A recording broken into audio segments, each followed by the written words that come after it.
ቲና በስተመጨረሻ እቅዷ ገደል ገባባት። ዳኒ ተከታትሎ እዛው አባባት ታገተበት ቦታ ላይ በገመድ ሲጥ አድርገው አስረው ካሌብ ደግሞ በሽጉጥ ይዞ ነው የደፋት። አባባ በጣም ስለተናደደና ስለተከፋ ቲና አመልጣለሁኝ ስትል ከስተጀርባ እጇን ጥምዝዝ አድርጎ በገመድ አሰራት። ዳኒ ትልቅ ነገር ነው የሰራው። ቲና ደግሞ ያሰበችውና ያቀደችው ነገር በሙሉ ገደል ገባባት። ዳኒ እንደስተዛሬው ፍቅረኛዬ ነው፣ ምንም ነገር ብነግረው ለማንም አሳልፎ አይሰጠኝም ብላ እሱ ግን ታክሲ ይዛ ወደ አባባ ዘንድ ልታሰቃየውና እንደለመደችው አፉን ስርስር አድርጋ ወደ ካሌብ አስደውላ ይሄን ያክል ብር ክፈሉ እላለሁኝ ብላ ታጋቹ ጋር ተነጋግራ ነበርና ዳኒ ደግሞ ከኋላ ታክሲ ይዞ ሂዶ ለካሌብ ደወለና ካሌብ ይሄ ውርግጥ ማለቱን ተውና አባትህ ያለበትን ሁኔታ አሁን ማዳን ከፈለክ ቶሎ ብለህ በምልክልህ አድራሻና ቶሎ አለው። እሺ ካሌብ እሺ ዳኒ አለና ካሌብ ደግሞ እየበረረ ወደ ዳኒ ቦታ ሲሄድ አባቱ ያለበትን ቦታ ማመን አቃተው። ከዛ ያገተውን ሰውዬ ሲጥ አድርጎ ያዘና ያችን የሰይጣን ቁራጭ ደውልና ትምጣ፣ እኔ ካንተ ጋር ምንም ችግር የለኝም፣ እዚህ ተቀመጥኩበት ወንበርና ቦታ ግን ቲና ተቀምጣ የስቃይን ጉድ ስትበላ ማየት ፈልጋለሁ ብሎ ወሰነ። ቲና እንግዲህ በመጨረሻ አባባን ቤትና ሀብት ንብረቱን ልትዘርፍ የተነሳች ጊንጥ በመጨረሻ ላይ አናቷን በሽጉጥ አፈር ደም አስግጧታል ማለት ነው። አባባ ከሚባለው በላይ መናገር ባይፈልግም በአእምሮ ያሰበው ግን ቲና የምትባል ትንኝ የመሰለይ ሰገጤ እዚህ ላይ ተቀምጣ የእጇን ማገኘት አለበት ብሎ ስለወሰነ አባባም ደግሞ አባት የለህም እንዴ? እኔ ልጅ በወልድህ እኮ ልጅ ያደርሰሃለሁ። ገንዘብ አይደል የምትፈልገው? እኔ ቃል የገባሁትን ነገር ወደ ኋላ አልልም፣ ግን እባክህ ስልክ አስደውለኝ፣ ልጄ ይጨነቅብኛል፣ ለሱ ልደውልለት ብሎ ሲል በጭራሽ እያታለልከኝ ነው እንዴ? ያለሁበትን ቦታ ልትነግረው ነው እንዴ? ታለቃዋ ትእዛዝ እስካልተሰጠ ድረስ ምንም ነገር ላደርግ አልችልም፣ እባክህ ተወኝ እያለ መለመን ጀመረ። አባባም ልጁን አይኑን እያየ አይኑ መቀላወጥ ጀመረ። ቲና መጣችና ሱክ እያለች ምንድነው የቀረው? ሰውየው ምን እያለ ነው? እየጠበከው ነው? እንዴት ነው ምናምን ስትለው አይ ደህና ነው፣ ግን አንቺ ይህን ያህል የጭካኔ ክፋት ማድረስሽ በጣም ተገቢ አይደለም። ገንዘብ ደግሞ መጨመር አለብሽ። የሰጠሽ ገንዘብ በፍጹም ሊበቃኝ አልቻለም ብሎ ተናገረ። ሰላም ውድ የተከበራችሁ የሌላ ቤተሰቦች እጅግ በጣም ተወዳጁና በጉጉት እየጠበቅን የነበረው ልብ አንጠልጣዩ ድራማ ትሁት እንደቀጠለ ይገኛል ማለት ነው። ውድ የሌላ ኤንድ የመሐመድ ቤተሰቦች ቻናሉን በድጋሚ ላይክ እያደረጋችሁ ማለት ነው። ኢንሻአላህ እንግዲህ በጣም በሚገርምና በሚያሳዝኑ ሁኔታ የቲና እቅድና ውርደት ተጋልጧል ማለት ነው። ዳኒ ከቲና ጋር እያስመሰለና እየቀለደባት ነበረ። እሱም ደግሞ የኔ ፍቅር ከመች ወዲህ ነው ጥበብና ብልጠትን የወረሹ ብሎ ሲላት ካንተ አለችው። እንዴ የኔ ፍቅር እኔ አንቺ ላይ ብልጣ እኮ አልተጫወትኩም ብሎ ተናገረ። ዳኒና ካሌብ ፊት ለፊት ተፋጠጡ። እሱም ምንድነው ኤደን እዛ ቤት መታ ስለ አባባ መታሰርና አባባ ከጠፋ ጀምሮ እዛ ቤት መታ ስለማታውቅ ካሌብን በቃ ይፈጠራል፣ እቺ ቲና ግን እንዴት ዝም አልክ? በፖሊስ ለምን አታሲዝም ብላ ስትል ኤዱዬ አሁን እሷን በፖሊስ ባሲዛት ያሳገተቻቸው ሰዎች እስከ መጨረሻው አባቴ ሊያሳጡኝ ይችላሉ። አባቴ ይፈታልኝ እንጂ ከዛ በኋላ እኔ የማደርገውን አውቃለሁ አለ። ኤደንና ካሌብ ሳሎን ላይ ቁጭ ብለው እጁን ይዛ እያጽናናቸው ሳለ ዳኒ ደግሞ በሩን ሲከፍት የኤደን እጅ ካሌብ እጅ ላይ ተጠላልፈው እያሻሸችው ነበር። ከዛ ራሱን መቆጣጠር አቅቶት ሲጥ አድርጎ አንገቱን ያዘውና ስማ እኔ በኤደን ምንም ቢሆን ምንም ያለምንም ምክንያት እንደዚህ ሊሆን አልችልም። ኤደንን አትንካብኝ። ካሌብም ሆርብሶስ ስለነበረ ዳኒ ረሳሁልህ እንዴ? አንተ እኮ የኔ ሚስት ያማገጥክ ጉደኛ ነህ። እኔ እኮ ቢያንስ ምንም አላደረኳትም ኤደንን። ቆይ እዚህ ቤት መምጣት አትችልም እንዴ ብሎ ሲል ትሁትም ነበረችና ኤደንም እየሮጠች ወደ ዳኒ ዘንድ ሄደች። ትሁቴም ካሌብን ማጽናናት ጀመረች። ቆይ ካሌብ ችግር አለብህ እንዴ?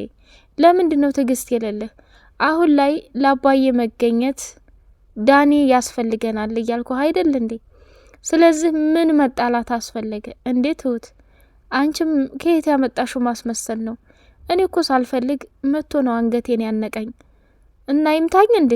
በገዛ ቤቴ ልሰቃይ እንዴ? ወይኔ ካሌብ እያለ መናደር ጀመረ። ካሌብ ካንተ አላቅም እንጂ እኔ ባንተ ቦታ ብሆን እየቀጠቀጡኝ እንኳ ዝም ነው ምለው። ምክንያቱም አባቴን ስለምፈልገው። አባቴ ከወጣ በኋላ ግን የራሴን እርምጃ ልወስድ እችላለሁ ብላ ይፋውን ነገረችው። ካሌብም እጅግ በጣም በሚገርም ሁኔታ ለነገሮች ይፈጥናል። ትሁት ደግሞ ያንን ነገር እየፈለገችው አይደለም። ወይኔ አባዬ ከቶ ምኑ ገብተው ይሆን? ያላንተ እኮ ሁሉም ነገር አያምርም እያለች መናደድ ጀመረች። ከአባባ አዲስ ነገር ያለውን ያወቀችው ትሁት ናት። እሱ ምንድነው ዳኒን በቃ በጸባይ ይዛ እኔ ምልሽ ትሁት አባዬ የገባበት ቦታ ላይ እኔ አመጣዋለሁ። ከቲና ጋር እየተመሳሰልኩኝ አገተችበት ቦታ ላይ እደርስበታለሁ። እውነቱን ስነግርሽ ግን የኔ እህት አንቺ ከኤዱዬ ጋር የምታስታርቂ ከሆነ ማንኛውንም ነገር ላባዬ መስዋዕት እከፍላለሁኝ ብሎ ነገራት። ችግር የለውም ዳኒ፣ የቻልኩትን ሁሉ ከኤደን ጋር አስታርቀሃለሁ። አባዬ ብቻ ካለበት ቦታ አምጣልኝ ብላ አለችው። አታስቢ፣ ስለ ጤንነቱም እየጠየቅኩ ነው። አንቺም አሁን ለቲና ፊትሽን አታዙሪ። ልክ እንደስከ ዛሬው እንደምትንከባከቢያት ትንከባከቢያት። የሆነ ፊት መጥፎ ነገር ከታየ ግደሉት፣ ቁረጡት ማለት ፈንታ የሷ ነው ያላት። ስለዚህ ባክሽ ጥንቃቄ አድርጊ ብሎ አስጠነቀቃት። ከዛ እሻለች። ይሄ ካሌብን ቢሆን ፍጥን ግርግር የሚፈጥረውን በተለይ እንዲረጋጋ ንገሪው። አባቱን በህይወት ማጣት የማይፈልግ ከሆነ መረጋጋት አለበት። ቲናን አሁን ላይ ሁላችንንም ሸውዳናለች። ሁላችንንም እኔ ይሄን ነገር ስታደርግ ፍጹም የማቀው ነገር የለኝም ብላ ተናገረች። ትሁትም እንግዲህ ካሌብን እየጨቀጨቀችና ቆይ አንተ ምን ልሁን ነው የምትለው? ነገሮችን ባፈጠንካቸው ቁጥር አባትህን እያጣ ነው። ፖሊስ ጣቢያ ከሳለሁ እና ታዲያ ፖሊስ ጣቢያ እኮ ብትከሰስ ቲና ናት። አባዬን የያዙት ደግሞ ሌላ ሰዎች ናቸው። ስለዚህ ነፍስ የሚቆርጡ የሚበሉ የሚገሉ ናቸው። አባዬን በዚህ መልኩ ማጣቱ ተገቢ ነው እንዴ ካሌብ? አረ አንተስ የከፋ ነው ብላ ተናደደች ማለት ነው። በጣም ያሳዝናል። ኤደንም ከትሁቴ ጋር ሆነችና እኔ ምልሽ ትሁት፣ ቆይ ይህን ያክል ጨዋታ እስከምትጫወት ድረስ ህግ የለም እንዴ? ለምን ተቤት አታስወጧቸውም ብላ ስትል ኤዱዬ የሰውን ልጅ እኮ እንደ ከብት ገትተሽ ልታዋጫው አትችም። አባዬ በተደጋጋሚ እነሱን ማየት እንደማይፈልግና ከዚህ ቤት እንዲወጡ ተናግሯል። ግን እነሱ ሙጭጭ አሉ። በዛ ላይ ደግሞ ይሄው አይታወቅብኝም ብላ አባዬን እያሰቃየችው ትገኛለች። ወይኔ ቲና፣ አረ በጣም ከባድ ሰው ናት። ኤዱዬ በተቻለ አቅምሽ ራስሽን ጠብቂ። እች ቲና ማለት ከባድና ኃይለኛ ሰው ናት። ግን ካሌብ እንዴት አስቻለው? እና ታዲያ ምን ያድርግ? በገዛ ቤቱ እሱንም እየደበደቡትና እያሰቃዩት እኮ ነው ያለው ብላ ተናገረች ማለት ነው። በጣም ልብ ይሰብራል፣ ያሳዝናል እውነት ለመናገር። እንዲሁም ትሁቴ በጣም ግራ ገብቷት እየተጨናነቀች ዳኒንም እየለመነች እያሳመነች አባባ ያለበትንም ቦታ እንዳውቅና ቲናን ተከትሎ ሂዶ መፍትሄ እንደሚያመጣ ስትነግረው ለካሌብም እና ታዲያ ምን ተሻለ ትሁት፣ እኔ ከዚህ በላይ መቋቋም አልችልም። ካሌብ ፈጥነህስ ያመጣኸው ነገር አለ እንዴ? ዳኒን ምንም ቢሆን እንድታስከፋው አልፈልግም። የተፈጠረው ተፈጥሯል። አሁን አባዬ ከማምለጡ በፊት ወይንም ከመግደላቸው በፊት ልንጠነቀቅ ይገባል። አይ የምትል ከሆነ የራስ ጉዳይ ብላ ተቆጣችበት። ኡፍ አለች ከወጣ በኋላ። ምን አይነት ቸኳላና ፈጣን ሰው ነው? ሰው እንደው የሚያደርገውን ነገር አያውቅም እንዴ እያለች ተበሳጨች። አባባ እንግዲህ ያገተውን ሰውዬ እባክህ ይሄን ልጅ ልቀቀኝና ገንዘቡን ልስጥህ፣ እሷ ጋር መጀመሪያ እንደራደር፣ ግደለው ካለች አሁን ልገለኝ ነው እንዴ? እንዴታ አሁን አንተ ድርጅት ላይ መጥቼ ብር ስጠኝ ልጅህ አልሆንም እንዴ ብዬ ብል ትሰጠኛለህ? አየህ እኔም ይሄ ስራዬ እስከሆነ ድረስ ስራዬን በአግባቡ መፈጸም አለብኝ እያለ አባባ ላይ ተመጻደቀበት። ቲና ከዳኒ ጋራ ካፌ ቁጭ አለችና መጠጧን እየጠጣች ጠጣ የኔ ፍቅር፣ ስኬታችን እኮ ተሳካ። አንዳንዴ ማድረግ የምፈልጉትን ነገር ለሰው አታውሩ የሚባለውን ጥቅም አይቼበታለሁ። ለማንም ስላልተናገርኩ ነው ይሄ ነገር የተሳካው። አሁንም ቢሆን አንተን ስለጠላሁህና አንተን ስለማልወድህ አይደለም፣ እዚህ ስቃይና መከራ ውስጥ እንድትገባ ስላልፈለግኩ ነው። ዳኒ አንተ ገንዘብ ትወዳለህ እንጂ የሰው ልጅ ማሰቃየት አትፈልግም። እኔ ግን ብዙ ነገር አታሎኛል። የምፈልጊው ነገር አሁን ወደፊት ምንድን ነው ብሎ ሲጠይቃት ሰውየውን እዛ እያሰቃየሁኝ ካሌብን በፍጹም ልፈታው አልችልም። ከዛ ሰውየው ደግሞ ሀብትና ንብረቱን በካሌብ ስም ካደረገ በኋላ ፍታኝ ብዬ ግማሽ ንብረት ተካፍዬ እወጣለሁ፣ ይሄ ነው እቅዴ ብላ ስትለው ቺርስ ለስኬታችን አለና ያንን መጠጥ እየተጋተ አንጀቷን እያጨሳት ይገኛል ዳኒ።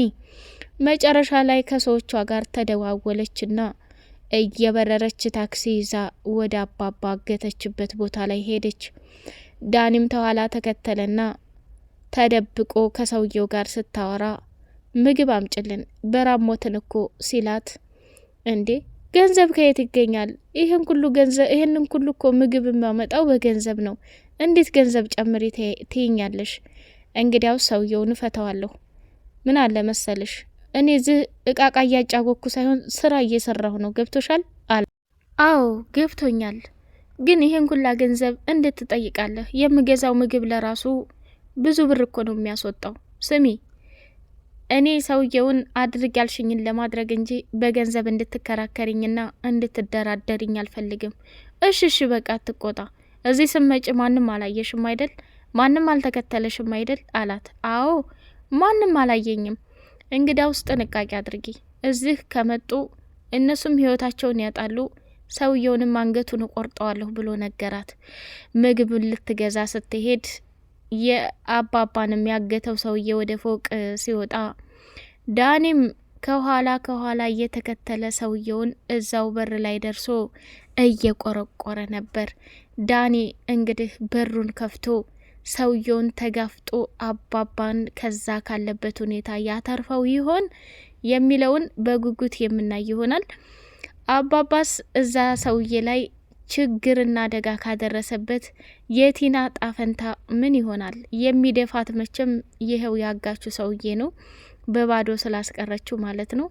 ዳኒ ኤደንን ለማግኘት ዋጋና መስዋዕትነት እየከፈለ ይገኛል። አባባን በሰላም ወደ ቤቱ ከመለሰው በኋላ ትሁቴም ደግሞ ከኤደን ጋር ልታስታርቀው ቃል ገብታለች። ኤደንንም ነግራታለች። ኤዱ አሁን ላይ አባባ ዳኒ ነው ማስፈታት የሚችለው፣ ስለዚህ ያንቺ እርዳታ ያስፈልጋል፣ እባክሽ ከዳኒ ጋራ ሰላም ፍጥራችሁ አንድ ላይ ሆኑ እያለች እየለመነቻት ነበር። እሷም እሺ ብላለች። ውድ የሌላ ቤተሰቦች በቀጣይ ፓርት እስክንገናኝ ቻናሉን ላይክ፣ ሰብስክራይብ እያደረጋችሁ ለምታበረታቱን እጅግ አድርገን እናመሰግናለን። በቀጣይ ፓርት በጉጉት እስከምንገናኝ አሰላሙ አሌይኩም ወራህመቱላሂ ወበረካቱሁ።